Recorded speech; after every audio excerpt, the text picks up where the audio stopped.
Et bonjour à tout le monde, c'est Nicolas, j'espère que vous allez bien pour cette nouvelle vidéo. Alors dans cette vidéo, on va parler de quoi? On va parler de être pas bon en anglais si on est français. En fait, on va voir est-ce que c'est finalement réel ou est-ce que finalement c'est surfait. Et en fait, finalement, quand on voyage, quand on va dans un certain nombre d'endroits, bah, on s'aperçoit que finalement ça peut être réel, mais finalement en fait c'est beaucoup surfait. C'est beaucoup surfait parce qu'on se rend compte que finalement dans d'autres endroits c'est très compliqué. Donc, on va voir que ça peut être justement surfait. Allez, abonne-toi à la chaîne, mais également des likes, hein. N'hésite pas si tu aimes les vidéos.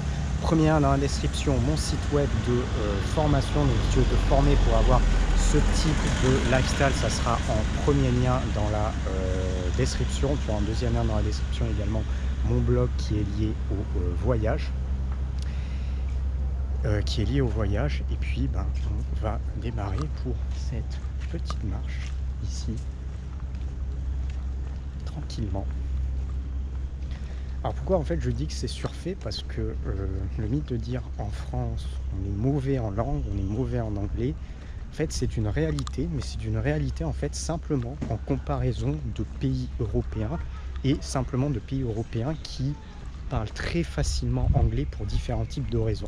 Donc aujourd'hui le mythe de on parle mal anglais, oui c'est vrai si on compare à l'Europe du Nord, si on compare, c'est-à-dire si on compare par exemple à l'Islande, à la Norvège, à la Suède, à la Finlande, à l'Allemagne, à la Hollande, aux Pays-Bas, à ces pays-là, au Danemark, Estonie aussi je pourrais l'inclure dedans, peut-être un peu d'Europe centrale, même si pas forcément toujours vrai, mais quand même Pologne, des choses comme ça. Effectivement, si on prend cette partie-là, clairement, effectivement, en France, on est mauvais en anglais.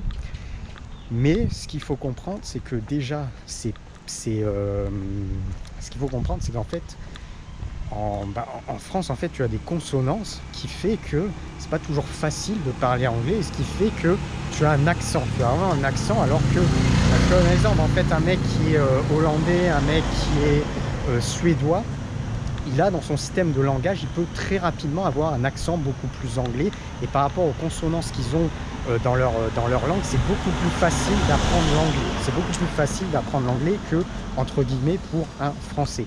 Malgré tout, on est d'accord, ils sont bons en anglais. Un Suédois est bon en anglais, un Finlandais est bon en anglais, par exemple, un Estonien est bon en anglais de manière générale. Alors, faut pas généraliser, mais on va plus prendre les générations d'un certain âge.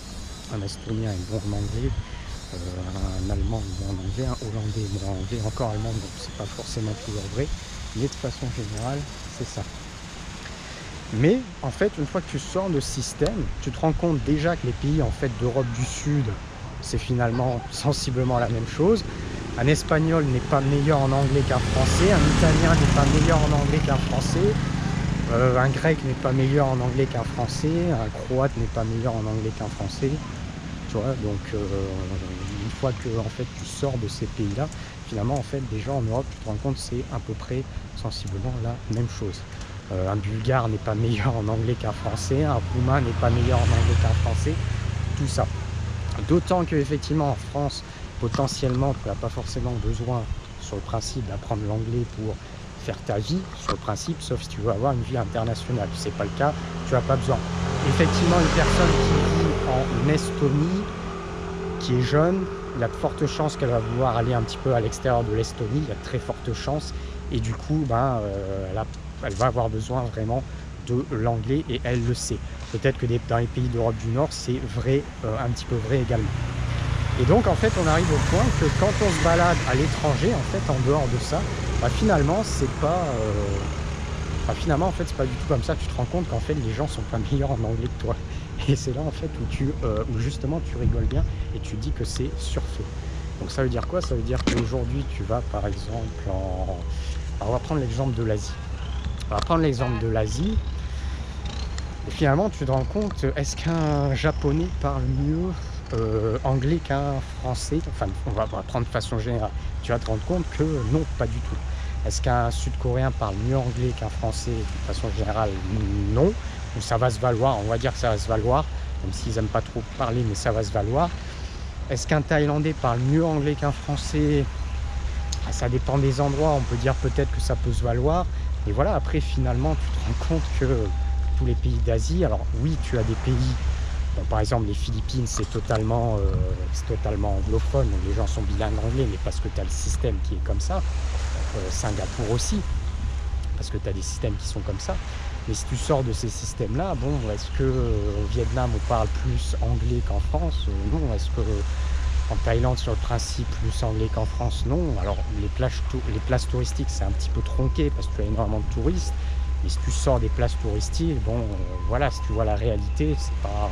Si tu sors de Bangkok, bon, c'est pas non plus. Et finalement, tu te rends compte de ça. Toute la partie Amérique du Sud parle quasiment pas anglais, puisqu'ils n'ont pas besoin, entre guillemets, ils ont la structure espagnole. Donc si tu vas par exemple en Amérique du Sud, en fait c'est l'un des avantages et désavantages, ça veut dire qu'on va pouvoir parler espagnol, mais en parallèle de ça on parle pas du tout anglais. Donc parler espagnol c'est bien, mais pour vivre en Amérique du Sud. Après parler espagnol, si on veut, si on a pour projet d'aller ailleurs qu'en Amérique du Sud, bon, après ça sert plus à grand chose. Ça sert plus à grand chose. Et effectivement, bon, bah, si tu vas en Amérique du Sud, dans des aéroports, je ne suis pas allé, je suppose que c'est hyper basé sur l'espagnol et que finalement c'est même très compliqué de parler en anglais, je pense. C'est intéressant de voir comment ça fonctionne dans des aéroports, par exemple là-bas. Donc finalement, voilà, est-ce que des Russes parlent mieux anglais que des Français? Non, les Russes parlent pas du tout mieux anglais que les Français, même des fois c'est compliqué. Est-ce qu'un Chinois parle anglais? Un Chinois parle pas anglais. Même un Chinois en général, il sait même pas dire, il sait pas compter de 1 à 10 en anglais, il sait absolument rien faire. Donc, tu vois, c'est vraiment surfait. C'est vraiment surfait en fait, à part les pays d'Europe du Nord et d'Europe un petit peu de l'Est qui parlent très bien anglais. Après tous les autres pays, c'est pas mieux. Et même souvent, ça peut être moins bien parce qu'en plus de ça, les gens n'ont pas la même accès à l'éducation ou n'ont pas la même relation à l'anglais, justement, qu'en français, on essaie quand même de te mettre un petit peu de base parce que bon, tu es quand même en Europe, tout ça, et on te dit que ça peut quand même être intéressant d'apprendre l'anglais à juste titre, même si c'est pas les cours qui vont te faire ta base. Moi, mon point de vue en fait sur ça, c'est que je pense que les cours d'anglais sont très bien, je dirais au collège, parce que ça te permet d'avoir toutes les bases. Après en fait quand tu es sorti du collège, une fois que tu as les bases, après ça sert plus à rien. Il faut que tu fasses tes trucs par toi-même, que tu ailles dans les pays, que tu t'investis à fond. Mais pour avoir les bases, pour moi les 4 ans d'anglais que tu as au collège, je pense que c'est très bien, parce qu'après une fois que tu as cette structure là, en fait tu peux démarrer tout par toi-même. Donc moi tu vois, je suis pas non plus anti-école, dire voilà on apprend l'anglais sans aller à l'école. Non, pour moi je pense que toutes les bases d'anglais que tu apprends au collège, c'est vraiment bien. Je pense vraiment que c'est bien. Par contre, une fois que tu as passé ce cap, après ça sert plus à rien de continuer dans des systèmes de cours. Une fois que tu as tes bases que tu as au collège, bah, effectivement là c'est parfait. Après bah, tu as tes bases de verbes, tes bases de structure, tes bases de questions. Après, il faut travailler par soi-même. Mais les structures de base qu'on a sur 4 ans, je trouve que ça reste quand même assez intéressant parce que ça te permet d'avoir des bases que, par exemple, dans d'autres pays, ils n'ont pas forcément. Mais effectivement, c'est ça. Là, je te donne un exemple. Je suis en Thaïlande, mais finalement, tu te rends compte de quoi? Tu te rends compte qu'en Thaïlande, bah, tu as par exemple énormément de Russes. Et tu as des Russes qui parlent quasiment pas anglais. Donc ils sont en Thaïlande, ils parlent quasiment pas anglais. Ils parlent donc bien évidemment pas thaïlandais et ne parlent quasiment pas anglais. Ils arrivent quand même à vivre en Thaïlande, par exemple. Tu as des Chinois ici qui vivent à temps plein en Thaïlande, qui parlent pas anglais du tout, et donc qui ne parlent pas thaïlandais non plus et qui arrivent à vivre en Thaïlande. Donc, ils sont dans des systèmes de communauté. Après, franchement, moi je trouve ça quand même assez chaud parce qu'effectivement, si tu es par exemple en Thaïlande, c'est vrai que si tu parles pas anglais, dès que tu veux faire un truc par toi-même, tu vas dans une boutique, bah, effectivement c'est très compliqué. Je sais pas, tu vas à la boutique de téléphone, tu veux changer ton forfait, tu veux charger, tu veux expliquer 2-3 mots, c'est très compliqué. Mais ici par exemple, tu as par exemple plein de Chinois, de Russes qui parlent quasiment pas anglais et qui arrivent à vivre ici. Et tu te rends compte justement que les gens parlent finalement très mal anglais. Très mal anglais ou très peu anglais finalement de façon générale. Voilà. Donc ça, c'est vraiment du mythe, en fait, c'est vraiment du mythe, puisque tu t'aperçois que quand tu vas à l'étranger, en fait, est-ce que les pays d'Asie parlent mieux anglais qu'en France? Non. Est-ce que les pays d'Amérique du Sud parlent mieux anglais qu'en France? Non, pour différentes raisons. Est-ce que les pays africains parlent mieux anglais qu'en France? Non, non plus, pour différents types de raisons. L'Inde, alors l'Inde, ils parlent pas trop mal anglais en Inde, hein. Ça, par contre, effectivement, en Inde, ils parlent pas trop mal anglais. Après, en Inde, ils parlent quand même pas trop mal anglais, effectivement.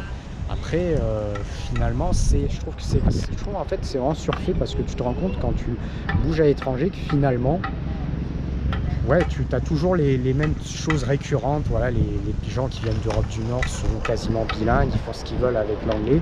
Effectivement, pour différents types de raisons, tu as aussi la raison des consonances. Mais après, finalement, si tu sors de ce système, en fait, après, c'est vrai que si tu sors de ce système, c'est surfait. Voilà, c'est surfait, c'est surfait, dire on parle très mal anglais. En fait, je dirais que c'est pas qu'on parle mal anglais, je dirais qu'en fait, c'est soit on n'a pas envie de parler anglais, tout simplement, soit on n'a pas envie de parler anglais, soit on veut pas parler anglais. Après, en fait, le mec qui va à l'étranger, qui s'investit à fond à l'étranger, qui est français, ben, il peut très rapidement, voilà, il peut très rapidement faire des progrès en anglais, avoir un bon niveau, sans aucun problème. Après, c'est sûr qu'à l'intérieur de France, bon, effectivement, oui, tu as toujours des retours de touristes qui disent ouais, on arrive en France, les mecs veulent pas parler anglais. Oui, effectivement, c'est une réalité. Après, bon, comme je te dis, tu vas au Japon, bon, ça sera pareil en fait. Ça sera exactement un petit peu le même type de structure de base, et dans certains pays, ce sera un peu pareil. Je pense qu'aujourd'hui, si tu vas en Italie, en Espagne, bon, les mecs, si t'es touriste, ils vont pas vouloir trop parler anglais, ça va être compliqué, ça va être exactement la même chose.